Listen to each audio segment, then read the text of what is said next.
She's out in San Francisco. She started a company with this girl from Romania, and they're not happy with the immigration advice that they're getting in San Francisco. And I'm like, sure, put me, connect me. So I've known her for years. We started talking. She introduced me to the Romanian co-founder who had graduated from Stanford, and they were actually going through StartX, which is Stanford's accelerator program. It was their second cohort. It was a long time ago, right? And she was really frustrated. She was starting this business.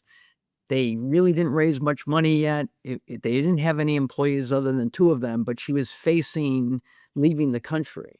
So we sort of looked outside the box. I said, okay, look, you're capable of getting an H-1B visa, but not for your company because your company can't support it yet.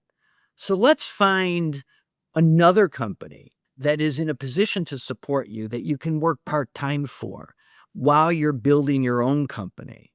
Right. And he says, oh, yeah. Well, do you have any companies? And I actually did. It was her co-founder's father's company, one of them. So we went to him. He said, look, this is how we can solve this founder's problem. At the time, there was no lottery. You could file it at any time. We filed the H-1B. It got approved. And she did provide services to this other company while she was sort of working covertly, because she had an American partner building the company. Within 6 months or so, that company actually raised money, hired some people, and it was in a position to support the co-founder.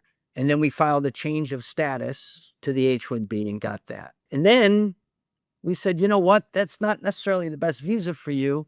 Why don't we do an E-2 visa? Because she came from Romania. And because she owned 50%, which is one of the requirements, and the American owned 50%, it worked. The problem is, in the startup business, eventually the founder's equity gets diluted. When that happens, she doesn't own 50%, which is a requirement of the E-2 visa. However, the law says you don't have to have ownership. You have to have control. And this is important. This is what lawyers have to look at. They have to look at the law and interpret the law to their client's favor. So what we said is, hey, look, if you provide your co-founder a voting proxy, then she would have the 50% control. And we did, and it filed, and it worked. And eventually she got her green card.